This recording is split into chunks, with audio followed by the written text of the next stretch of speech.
Should I start or should you? I don't know.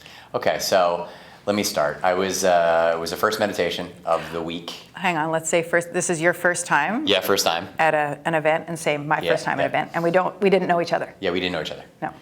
So it was the first morning meditation, and it didn't go well for me, or at least that was my interpretation of it. And I was frustrated, and I do what I usually do when I'm frustrated. I want to be away from people, and I want to be by myself. And so I walked out on the curbside here at the Marriott, and I waited to cross the street, and I didn't realize I had to push the button to go across the crosswalk. And so eventually she walked up next to me, right? And so I just looked over and smiled at her, and she couldn't see my lanyard. I wasn't sure if she thought I was part of the thing or not. And like, how you doing? And you were a little tentative in the beginning. You were a little, you're like, I'm okay. And from there, we just walked for, I don't know. We introduced ourselves. Yeah, and but then said we're part of the workshop, and then we walked for easily over an hour, just walking and talking, and as if we'd known each other. Yeah, absolutely. Talk as if, yeah. And so I had cancer. I hope. Technically, I still have cancer until the doctors. Your body's been diagnosed with cancer. My body has been diagnosed with cancer. I like that better. I'm trying to reword that, obviously, because for the testimony, I want people to know like what was going on, right? And so we didn't talk much about it. I just told her that. Really didn't get really too much into it. She's a doctor, so she understood the cancer itself. And So the terminology, so he said what he had, just because he knew I would understand, but didn't tell me where. Yeah. And I didn't want to pry. He'd tell me what he wanted to tell me. So he just said the name, and then I knew it was a neurological type cancer, and that's it. Yep. And there's nerves all over the body. And so we did I did the activity that day. The adventure, what do you call it? The activity? Challenge. The challenge. I don't know why I get that wrong. So I got in the bus, went to the challenge, and we exchanged phone numbers. And on the way back from the challenge, she texted me, and she's like, I have a weird question to ask you, and then you can kind of go from there. So the second meditation of the day. So I would say I've been meditating consistently for, I guess now, since about February, daily, because it had a major impact. This entire work has had a massive impact on me. And so it resonated with me because of the scientific background. It gave me the why and how, and I knew what to do. And so when I decide to do something, I do it. For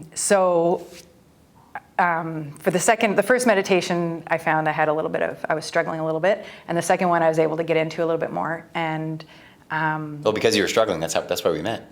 I mean, we literally we're definitely outdoor people. We both were like, let's walk by the water. So that's why we met. And so I was just trying to listen to what Dr. Joe says and, just unfold into the blackness. And it was working better for the second meditation. And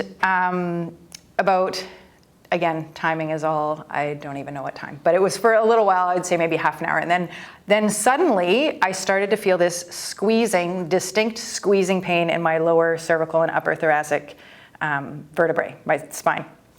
And my first thought in my head was like, oh my God, what did I do? Like maybe it's some pain coming up and something's going on back there. And I kind of went through my head and I'm like, never hurt myself there. I didn't have any problems, any issues or anything. And so it kind of,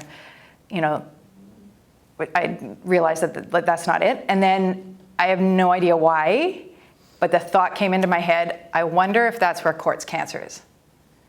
And so at that moment, because it was it was a distinct spot in my back, and I thought, again, what Dr. Joe says, sometimes when weird things happen, people get scared, they go back into beta and then they lose it, or they say, I'm just gonna surrender to it and then just go with it. And I thought, it's not hurting me, so I'm just gonna go with it. If that in fact is what it is, I'm gonna hold him in my heart, I'm gonna send him love, I'm gonna send him healing, and I'm just gonna let it go for as long as it goes.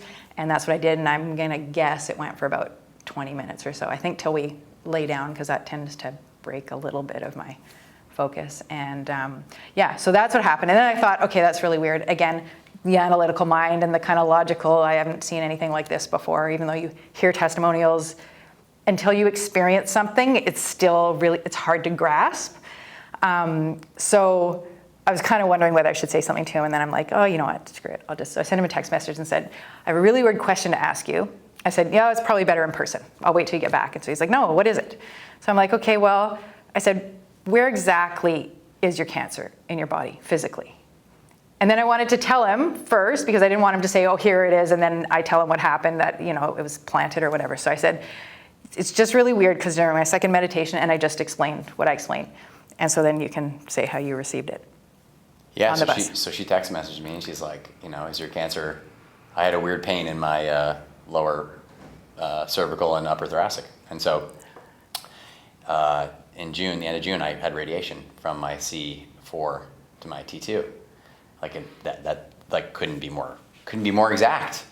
And you know, I had a really rough day that day with the meditations, and I woke up the next morning and I had neck pain since the radiation, and I had zero neck pain.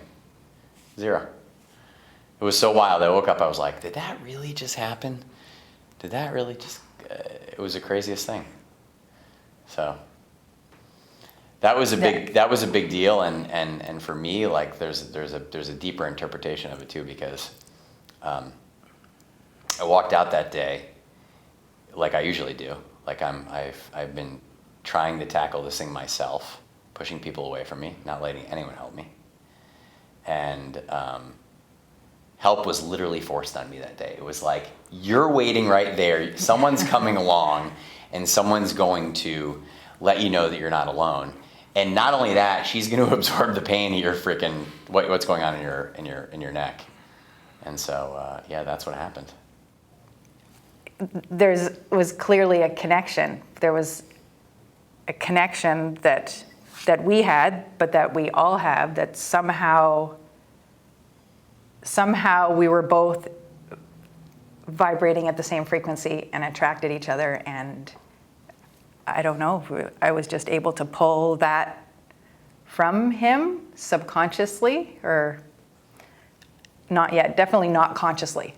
But It was like a subconscious, like empathy, like a subconscious compassion, like you know, like almost kind of felt like that. you did? Yeah. When you said that to me, I was like, whoa. I mean, this whole week has been me, who she met, like I'm like a totally different person. Like this whole week has been me accepting nurturing and love from women, like in a very, I wouldn't say maternal, but like it's just been, I just have been going about this like myself, like, and maybe it's because, you know, I've been away from my parents, and maybe they stress me out a little bit, and I've just, you know, been to probably 100 doctor's appointments in the last 2 years, probably by myself, most of them. Some surgeries I've been by myself, where I've just had friends pick me up. I've had plenty of people, you know, say, hey, I'll come to the hospital with you, hey, I'll come with you, and I just always said no. And I just made a realization this week that, you know, that is just not the way to go about attacking something like this. And so for me, it has a really deep meaning to it, to me. Just, you know, I didn't even interpret this the first day. The first day I was like, oh wow, we have a connection. And then I was like, oh wow, this is really a lot deeper than that. So. What it really did for me was I think, along with some other people that I've met sort of in healthcare, there are a select group of people that have become more and more disillusioned with Western and conventional medicine. And I definitely have over the last several years. And so I've been, you know, looking for things and reading and listening to other people, and realizing that I went into healthcare because I wanted to help people.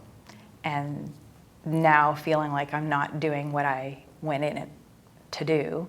And so looking for another way to help people. But it's still hard, because you bump up against roadblocks a lot. And, you know, like a lot of people have, you know, you fear of something, or fear of being looked at differently, or doing something that's not conventional. It was something that gave me that extra push to say, this is something you need to go after. It's not like, yeah, you have this idea and you have, this desire and passion for something, and then it kind of fizzles because you get kind of pushed and rerouted back to, the conventional. We met to help way. each other so much. I met her so that I could accept help, and so I met you so that I could realize that people want to help and love me, and I think you met me because I told you that changing lives is going to be really scary and it's going to be really difficult, and you're going to have to make a change. But if it's in your gut, if it's your true self, then you're supposed to be that person. And so we've had these conversations all week long. So and we didn't even know each other.